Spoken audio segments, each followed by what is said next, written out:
আসসালামু আলাইকুম, শামিল লীনা স্বাগত জানাচ্ছি এনটিভির মধ্যরাতের খবরে। ক্রাউন সিমেন্ট শিরোনাম দেখছিলেন, এবারে পুরো খবর। নতুন প্রধান বিচারপতি হয়েছেন হাইকোর্ট বিভাগের বিচারপতি সৈয়দ রেফাত আহমেদ। আজ দুপুর 12টায় বঙ্গভবনে তিনি শপথ নেবেন। এর আগে শিক্ষার্থী ও আইনজীবীদের দাবির মুখে প্রধান বিচারপতি ওবায়দুল হাসান পদত্যাগ করেন। এছাড়া আপিল বিভাগের অন্য 5 জন বিচারপতি পদত্যাগ করেছেন। এদিকে 24 ঘন্টার মধ্যে বিচার বিভাগ পুনর্গঠন সহ সংখ্যালঘুদের সব দাবি মেনে নেওয়ার আহ্বান জানিয়েছে বৈষম্য বিরোধী ছাত্র আন্দোলন। রিপোর্ট করছে নূর হোসেন। শেখ হাসিনার পতনের পর রাষ্ট্রপতির সাথে কথা বলে দুদিন হাইকোর্ট ও সুপ্রিম কোর্টের বিচার কার্যক্রম বন্ধ রাখেন প্রধান বিচারপতি ওবায়দুল হাসান। শনিবার তিনি সুপ্রিম কোর্টের ফুল কোর্ট সভা আহ্বান করেন। এরপর শিক্ষার্থীরা তার পদত্যাগ দাবি করে সুপ্রিম কোর্টে অবস্থান নিতে থাকে। পরে সেই ফুল কোর্ট সভা বাতিলও করেন। কিন্তু প্রধান বিচারপতি হিসেবে পদত্যাগ করতে গড়িমসি করায় আদালত প্রাঙ্গণে অবস্থান নিয়ে আন্দোলন করতে থাকে শিক্ষার্থীরা। এমনকি শনিবার দুপুর 1টার মধ্যে পদত্যাগের সময়সীমাও বেঁধে দেয়। দুপুর 1টার আগেই পদত্যাগের সিদ্ধান্ত নেন প্রধান বিচারপতি। পরে তার পদত্যাগপত্র আইন মন্ত্রণালয়ে পাঠানো হয়। প্রধান বিচারপতির পদত্যাগের পর আপিল বিভাগের 5 বিচারপতি এম এনায়েতুর রহিম, জাহাঙ্গীর হোসেন, আবু জাফর সিদ্দিকী, শাহিনুল ইসলাম এবং কাশেফা হোসেন পদত্যাগ করেন। তাদের পদত্যাগের পর আশফাকুল ইসলামকে ভারপ্রাপ্ত প্রধান বিচারপতি করা হলেও শিক্ষার্থীরা তা প্রত্যাখ্যান করে আন্দোলনের ঘোষণা দেয়। বৈষম্য বিরোধী ছাত্র আন্দোলনের দাবি আমলে নিয়ে পরে সৈয়দ রেফাত আহমেদকে প্রধান বিচারপতি করে প্রজ্ঞাপন জারি করে আইন মন্ত্রণালয়। বিচারপতিদের পদত্যাগের পর দ্রুত যাতে বিচারালয়ের বিচার কাজ শুরু করা যায় সেই পদক্ষেপ নেওয়ার কথা জানান রাষ্ট্রের প্রধান আইন কর্মকর্তা। যদি আইন উপদেষ্টা জানিয়ে থাকে নিশ্চয়ই এটা ভালো, এবং ইতিমধ্যেই হয়তো উনি পদত্যাগ করেছেন এবং এটাকে স্বাগতম জানিয়েছেন। যদি এটা করে থাকেন, আমি একটু আগে যেটা বললাম, নিশ্চয়ই মহামান্য রাষ্ট্রপতির সাথে কথা বলে মাননীয় প্রধান বিচারপতি ওনার মনে করেছেন যে আমার প্রতি যেহেতু আস্থা নাই, তাহলে আমার থাকারও দরকার নেই। এদিকে সর্বোচ্চ আদালত ছাড়াও 24 ঘন্টার মধ্যে পুলিশ বাহিনী পুনর্গঠন ও সংখ্যালঘুদের সব দাবি মেনে নেওয়ার আহ্বান জানিয়েছে বৈষম্য বিরোধী ছাত্র আন্দোলন। গত 16 বছরে তাদের মধ্য থেকে কেউ এই রাষ্ট্রীয় সাংবিধানিক কোন প্রতিষ্ঠানের আশেপাশে তাদেরকে আমরা ঢুকতে দিব না। সংখ্যালঘু ভাইরা তারা আমাদের কাছে নিরাপত্তা চেয়েছে, তারা বিভিন্ন দাবি দাওয়া দিচ্ছে। আমরা এই নতুন সরকারকে আহ্বান করছি, ছাত্র নাগরিকের পক্ষ থেকে আহ্বান করছি, আপনারা তাদের ন্যায্য দাবিগুলো অনতিবিলম্বে মেনে নিন। নূর হোসেন, এনটিভি নিউজ, ঢাকা।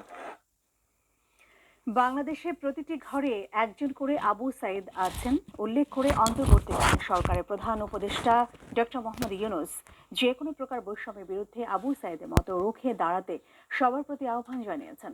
শনিবার রংপুরে ছাত্র আন্দোলনে নিহত রংপুরে বেগম রোকেয়া বিশ্ববিদ্যালয়ের শিক্ষার্থী আবু সাইদের পরিবারের সঙ্গে দেখা করে বলেন, দেশের কোথাও যে কোনো প্রকার গোলযোগ না হয় সে ব্যাপারেও সবাইকে সতর্ক কথা বলেন ইউনূস।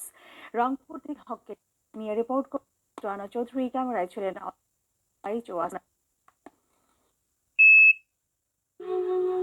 দুই দিকে হাত প্রসারিত করে বন্দুকের নলের সামনে বুক চিতিয়ে দাঁড়ানো আবু সাইদের এই ছবি এখন শুধু বাংলাদেশ নয়, বাংলাদেশের বাইরেও প্রতিবাদের প্রতীক হয়ে দাঁড়িয়েছে। আর আবু সাইদের সেই প্রতিবাদ যেখান শুরু তার শেষ হয়েছে স্বৈরাচার সরকারের পতনের মাধ্যমে।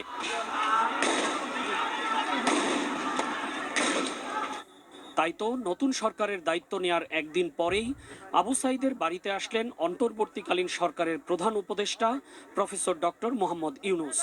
রংপুরের পীরগঞ্জ উপজেলার বাবনপুর গ্রামের সরু রাস্তা ধরে তিনি যখন সাইদের বাড়িতে আসেন তখন পুরো গ্রাম লোকে লোকারণ্য।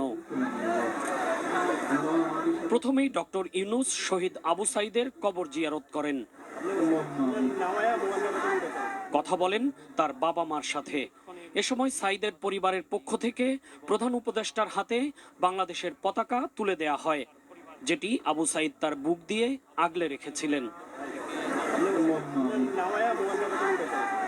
এ সময় ডক্টর ইউনূস বলেন, বাংলাদেশের প্রতিটি পরিবারে একজন করে সাইদের জন্ম হয়েছে।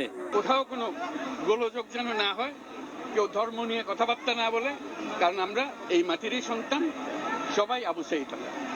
কাজে এদের সন্তানদের রক্ষা করা জাতি ধর্ম নির্বিশেষে এটা আমাদের এখন কর্তব্য। আমরা যেন এটা নিশ্চিত করি সামনে গিয়ে দাঁড়াই। আবু সাইদ যেরকম দাঁড়িয়েছে আমাদেরকে ওরকম দাঁড়াতে হবে। যারা পার্থক্য করে যে এইরকম সন্তান ওরকম না, আমরা সবাই বাংলাদেশি, আমরা বাংলাদেশেরই সন্তান। আবু সাইদের মা সবার মা এবং সবার মা আবু সাইদের মা। আবু সাইদের বাড়ি থেকে প্রধান উপদেষ্টা হেলিকপ্টার যোগে রংপুর বেগম রোকেয়া বিশ্ববিদ্যালয়ে যান। সেখানে তিনি শিক্ষার্থীদের সাথে মতবিনিময় করেন। তিনি বলেন, শিক্ষার্থীরা যে আত্মত্যাগ ও একতার দৃষ্টান্ত স্থাপন করেছে তা সামনের দিনেও ধরে রাখতে হবে। আমাদের যারা তরুণদের বয়সের সীমা অতিক্রম করে গেছে, মেহেরবানি করে আপনার রাস্তা ছেড়ে দিন। আপনারা প্রতিবন্ধকতা করতেছেন। এদের এই যে শক্তি, প্রাণ শক্তি যেটা আছে, ওরাই সব নিয়ে যাবে বের করে। এই মাঝখানে এইসব খেচার মাঝখানে ওদেরকে আটকে রাখতেছে। আমরা ভীষণ আটকে গেছি। সেই আটকানি থেকে আমরা এখন বেরিয়ে আসতে চাচ্ছি। যে কোনো কাজ করতে গেলে একটা স্বপ্ন লাগে, স্বপ্ন না হলে কাজ হয়, উলট পালট কাজ হয়। স্বপ্ন থাকলে স্বপ্নের পেছনে ঝাঁপিয়ে পড়তে হয়। দেখলে হয়ে গেছে। বৈষম্যহীন একটি সুখী সমৃদ্ধ বাংলাদেশ গড়ে তোলার যে দায়িত্ব ছাত্র জনতা তাকে দিয়েছে তা পালনে সকলের সহযোগিতাও কামনা করেন প্রধান উপদেষ্টা প্রফেসর ডক্টর মোহাম্মদ ইউনূস। ঠিক এই জায়গাটাই শহীদ আবু সাইদ তার বুকের ভেতর উত্তপ্ত বুলেট গ্রহণ করেছিলেন, পরবর্তীতে যা প্রতিবাদের প্রতীক হয়ে দাঁড়িয়েছে। সেই প্রতিবাদের ফলেই বিদায় নিয়েছে স্বৈরাচার সরকার। আর সেই প্রতিবাদকে শক্তিতে রূপান্তর করে ছাত্র জনতা সামনের দিকে উন্নত সমৃদ্ধ এবং একটি বৈষম্যহীন বাংলাদেশ গড়ে তুলবে, এটাই সবার প্রত্যাশা। নজরানা চৌধুরী, এনটিভি নিউজ, রংপুর। এদিকে দেশ গঠনে সবাইকে ঐক্যবদ্ধ হয়ে কাজ করার আহ্বান জানিয়েছেন অন্তর্বর্তীকালীন সরকারের প্রধান উপদেষ্টা professor doctor Mohammad Yunus. Rangpur circuit হাউসে স্থানীয় প্রশাসনের কর্মকর্তাদের সাথে বৈঠক শেষে তিনি এই আহ্বান জানিয়েছেন। এই 17 কোটি মানুষকে আমরা আরো বহু উপরে নিয়ে যেতে পারি। শুধু এই গোতাগুতি মারামারি খুনাখুনি এটার থেকে বাঁচছে, আর তো কিছু নেই। ওরা তো জানেই সবাই কি করতে হবে। নিজেদের মধ্যে একতা, এটি বড় চ্যালেঞ্জ। একতা হলে সবকিছু সম্ভব, ঐক্যটা আসে। দেশের নতুন স্বাধীনতাকে নস্যাৎ করার জন্য চক্রান্ত শুরু হয়েছে উল্লেখ করে বিএনপির মহাসচিব মির্জা ফখরুল ইসলাম আলমগীর অভিযোগ করে বলেছেন, সংখ্যালঘুদের উপর হামলা ও নির্যাতন নিয়ে বিএনপিকে জড়িয়ে অপপ্রচার করা হচ্ছে। রাতে গুলশানের সংবাদ সম্মেলনে এই অভিযোগ করেন তিনি। এছাড়া ছাত্র আন্দোলনে গণহত্যার ঘটনায় জাতিসংঘকে তদন্তের আহ্বান জানিয়ে চিঠি দেওয়া হবে বলেও জানান তিনি। মইদুল ইসলামের রিপোর্ট।